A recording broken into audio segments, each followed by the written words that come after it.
আসসালামু আলাইকুম, হাসান হোসেনের ডেইলি ব্লগে স্বাগতম। তো যে যেখান থেকে আমার ভিডিওগুলো দেখতেছেন, দেখে যদি ভালো লাগে তো প্লিজ একটা লাইক করবেন আর আমার চ্যানেলটা সাবস্ক্রাইব করবেন। বাজার থেকে নিয়ে আসছি বন্ধুরা সিম, বেগুন, মূলা, আর নিয়ে আসছি বন্ধুরা মরিচ, কাঁচা মরিচ আর ধনিয়ার পাতা।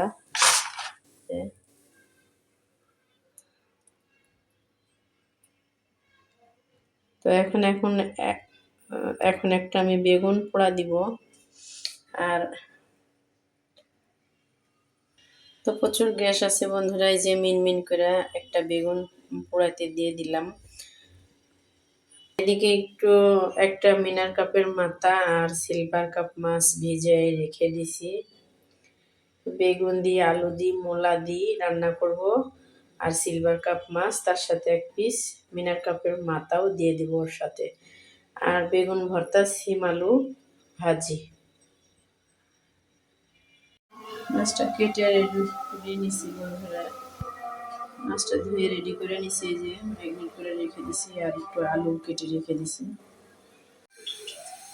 এখানে কেটে কুটে সব কিছু রেখে দিছি বন্ধুরা। সিম আলু কেটে রেখে দিছি, আলু বেগুন মূলা কেটে রেখে দিছি বন্ধুরা। কাঁচামরিচ পেঁয়াজ ধনিয়ার পাতা সব কিছু কেটে রেডি করে নিছি বন্ধুরা। এখন আমি রান্নাটা বসাই দিব। এখন দিয়ে দিব একটু পেঁয়াজ আর দিয়ে দিব কাঁচামরিচ। দিয়ে দিচ্ছি স্বাদ মতো লবণ, হলুদের গুঁড়া আর একটু ধনিয়ার গুঁড়া দিচ্ছি বন্ধুরা। পেঁয়াজ কাঁচামরিচ এখন দিয়ে দিব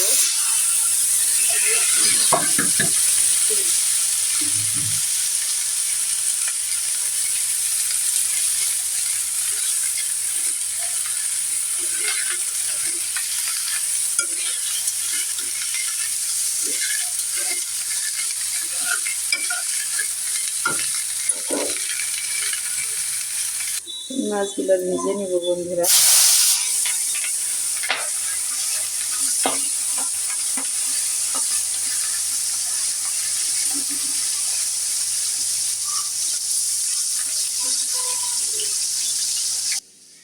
দেখো বন্ধুরা, পাও মেলে দিয়ে আমার ছেলে কত সুন্দর করে মরিচ বাছতেছে। আমার দাদি এরকম সব সময় পাও মেলে দিয়ে পান খাইতো, এমনি বৈশা গল্প করতো, ছোটবেলায় দেখতাম। তা আমি কই, দাদি তুমি খালি সব সময় পা মেলে দিয়ে কাম করো কে, পান খাও কে? কয় এমনি অভ্যাস হয়ে গেছে মা, মা কইতো আমাকে।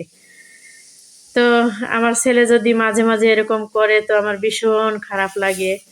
আমার ছেলের আমি কই, কখনো এরকম পাও মেলে দিয়ে বসবা না বাবা। কয় কেন? কয় আমার কষ্ট হয়। এর জন্য হঠাৎ করে আবার অনেকদিন পর আজকে আমার ছেলে এরকম পাও মেলে দিয়ে বসলো। মাছগুলো ভাজা হয়ে গেছে, এখন আমি তরকারিটা বসাই দিই। আর এদিকে ময় মশলা সবকিছু কষানো হয়ে গেছে। আদা বাটা, জিরা বাটা, রসুন বাটা দিয়ে দিচ্ছি, হলুদের গুঁড়া, মরিচের গুঁড়া, ধনিয়ার গুঁড়া, স্বাদ মতো লবণ, কাঁচামরিচ, পেঁয়াজ সব একলগে দিয়ে মশলাটা এখন কষাই নিতেছি বন্ধুরা। এখন হয়ে গেছে, সবজিগুলো এখন দিয়ে দিব।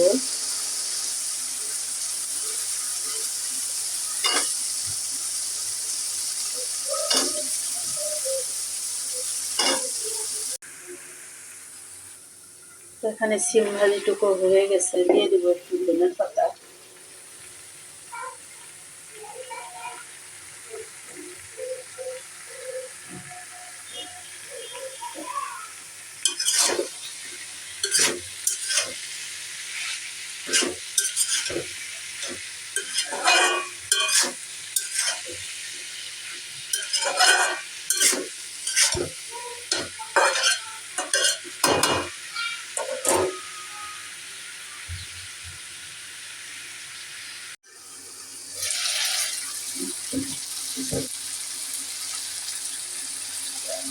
তরকারিটা হয়ে গেছে কষানো বন্ধুরা।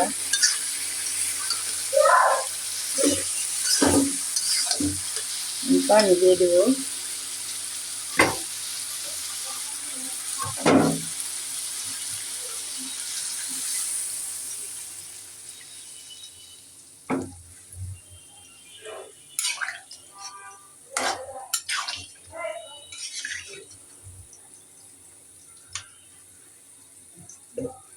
আমি মাছ দিয়ে দিব।